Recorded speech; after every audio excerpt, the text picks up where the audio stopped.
the notorious shared areas in real estate.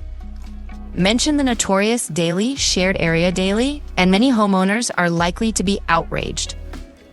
This reminds me of a year when Songdandan and Year Hong's Spring Festival gala sketch became very popular. In the sketch, Jin Hong asked Daily, "What is the shared area?" Area, and Songdandan humorously replied, "Daily, it's the area for public embezzlement." Core this satire remains sharp. Even today, like the inescapable bond in Jin Young's novels, the shared area is tightly bound to the house, making it impossible for home buyers to break free. When buying a house, one might measure 170 square meters inside, but only find 110 square meters usable. In other words, when buying a house in China, it's not just about paying for every square meter that one actually owns. A significant portion, often 10 to 30%, is spent on the intangible shared area.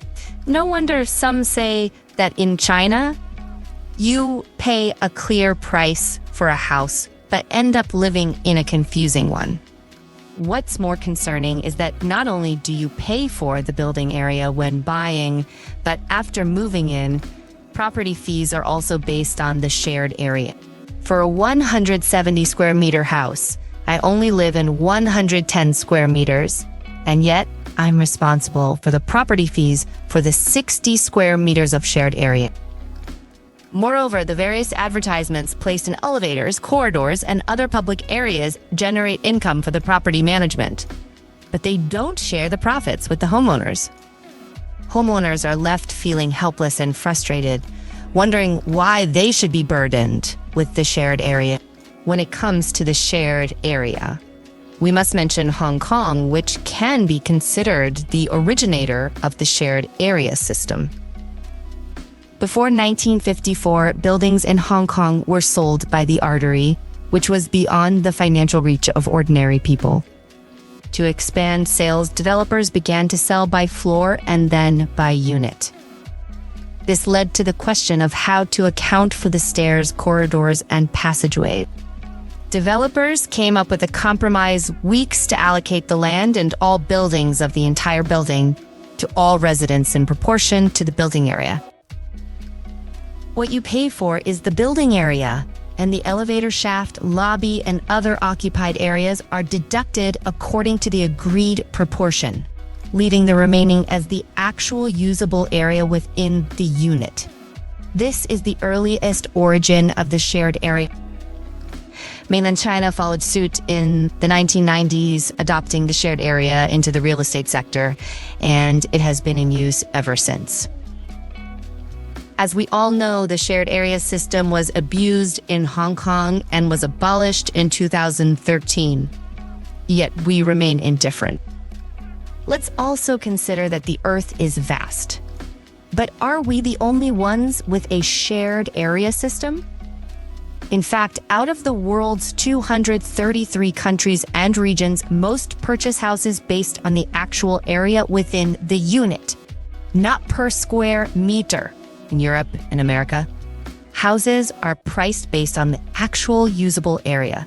Pricing based on the shared area is absolutely unacceptable to foreigners. For example, in the United States, when calculating the area of a house, they count the sum of the areas of living function areas, such as living rooms, bedrooms, kitchens, and dining rooms. Storage rooms, corridors, balconies, basements, and other areas without living functions are not included in the total area. This makes the actual usable area of the house larger. It's not that foreigners are more honest series if they're ever found to be fraudulent. The penalties are severe. That is to say, if an American sells you a 100 square meter house, the actual usable area is indeed 100 square meters, and they dare not shortchange you.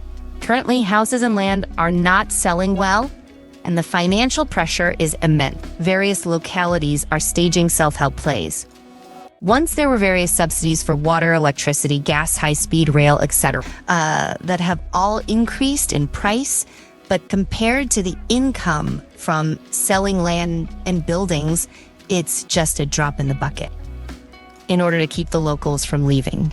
Restrictions have been lifted. Home purchases come with household registration, housing provident funds can be used for down payments, and mortgage interest rates have been reduced. All kinds of measures are being taken to entice locals. If they still don't respond, then the intensity continues with various giveaways, increased room rates, and even expansions of the actual area received.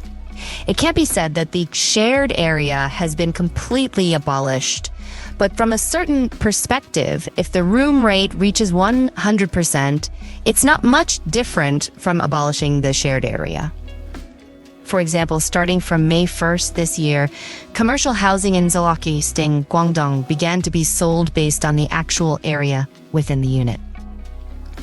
But this does not mean that when you buy a certain number of square meters in Zahuaqiang, you get that many square meters.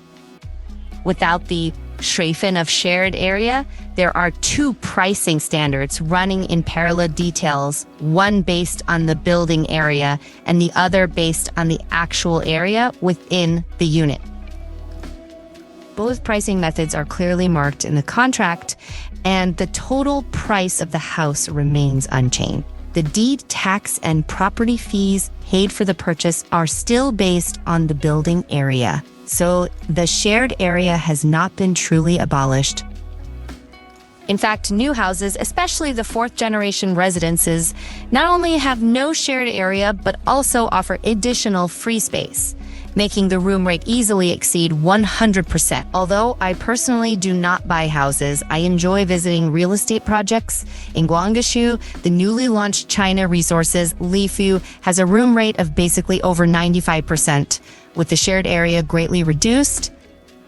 Nearby Longhum, Yuhu's net room rate is also 95%, and Polybin says his room rate exceeds 100%. Some not only have no shared area, but also offer an additional 10% of indoor space. Why is this happening? It's because houses are not selling well. All unreasonable regulations are indulged by home buyers themselves. If everyone does not buy houses, those unreasonable regulations can be abolished. Currently, it is a downturn in the real estate market. By allowing and encouraging the gifting of space, not only can it stimulate an increase in housing prices, but it can also encourage everyone to change to new houses, which is beneficial for the inventory of new houses. However, this also brings two drawbacks. Ori's first, the new houses built according to the old standards with a lower room rate will be even harder to sell and can only be forced to reduce prices to exchange for volume. Second, the second-hand houses with poor location and incomplete supporting facilities and lower room rates will also be more difficult to sell and will eventually be forced to reduce prices. The state encourages families with conditions to change to new houses, vacate old houses, or buy new houses and rent them out. This is the main tone of the real estate market in the next few years. It can be seen that a major change in China's real estate sector is quietly happening, and the detested era of shared areas is gradually moving away from us.